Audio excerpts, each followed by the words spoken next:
اگر آپ کوئی اور کام ضرورت کا کرا دے نا، کروڑوں روپیہ آپ نے لگا دیا ختمات پہ اور فلاں پہ، اور جس قبرستان میں آپ نے والد کو دفن کیا اس میں تو غریبوں کے لیے مزید جگہ ہی نہیں دفن کرنے کی، تو یہ اچھا احسال ثواب نہیں تھا کہ قبرستان کی جگہ بڑھائی جاتی؟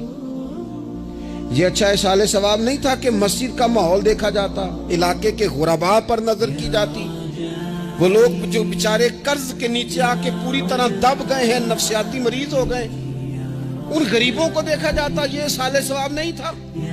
آپ دیکھیے حضرت سعد رضی اللہ تعالیٰ عنہ نے حضور کی بارگاہ میں عرض کی، یا رسول اللہ صلی اللہ تعالیٰ علیہ وآلہ وسلم، میری ماں ایک غلام آزاد کرنا چاہتی تھی، اگر میں ان کی طرف سے وہ غلام آزاد کر دوں، موطا امام مالک میں روایت موجود ہے، اب غلام آزاد جب آپ کر دیتے تھے نا، آج کل تو غلام بکتے نہیں، لیکن ایک قسم غلامی کی آج بھی ہے، بتا دوں آپ کو، وہ جو بندہ ایڈوانس نہیں لے لیتا بیچارہ 4 لاکھ روپے، پھر اس کو تنخواہ بھی پوری نہیں ملتی، پھر اس کی جان بھی نہیں چھوٹتی، وہ کہیں اور جا بھی نہیں سکتا۔ بھئی آپ ایڈوانس دیں گے کسی کو، اس کو خرید تو نہیں نہ لیں گے، اس کی مجبوری تو نہیں نہ خریدیں گے، اللہ کو ناراض تو نہیں نہ کر لیں گے۔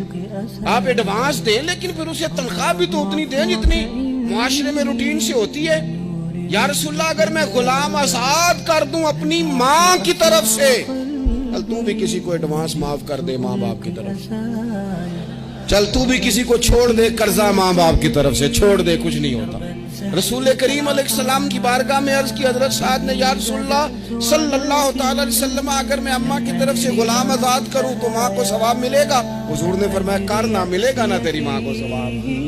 کرنا، تو یہ احسال ثواب، یہ والا احسال ثواب کرنا۔ حضرت سعد رضی اللہ تعالیٰ عنہ نے ایک مقام پر یہ بھی عرض کیا تھا، ابو داؤد شریف میں موجود ہے کہ یا رسول اللہ صلی اللہ تعالیٰ علیہ وسلم، میری ماں کا انتقال ہو گیا، ان کی طرف سے کچھ کرنا چاہتا ہوں، کیا کروں؟ میں آپ سے عرض کرتا ہوں نا، تنقید کرنا تو آسان کام ہے، تو بنائے نا کسی مدرسے میں کمرہ جہاں طالب علم پڑھیں،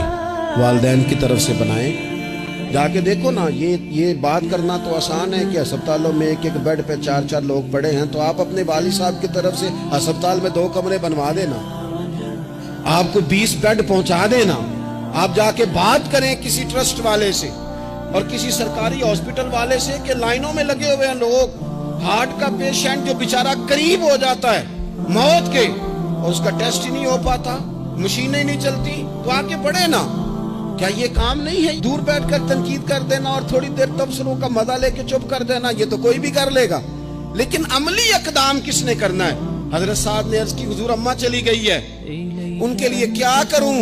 تو شارحین حدیث کہتے ہیں شاید میٹھے پانی کے کنووں کی بعض جگہوں پہ کمی تھی، کریم نے فرمایا پانی کا احسال ثواب کر۔ حضرت سعد نے اماں کی طرف سے پورا کنواں کھدوایا اور حضور نے نام رکھا، فرمایا یہ سعد کی ماں کے نام کا کنواں ہے، تو کر دیں اماں جی کے نام پر کوئی خیر کا کام۔ اگر اور کچھ نہ ہو سکے تو اگر گلی ہم نے تنگ کر دی ہے نا، تو ابا جی کی طرف سے وہ کشادہ کر دیں، اس کا بھی ثواب ہوگا انشاءاللہ۔ 4 فٹ جگہ چھوڑ دیں تاکہ لوگوں کو آنے جانے میں آسانی ہو، جہاں جہاں آپ لوگوں کے لیے خیر کریں گے اس پہ اللہ اجر عطا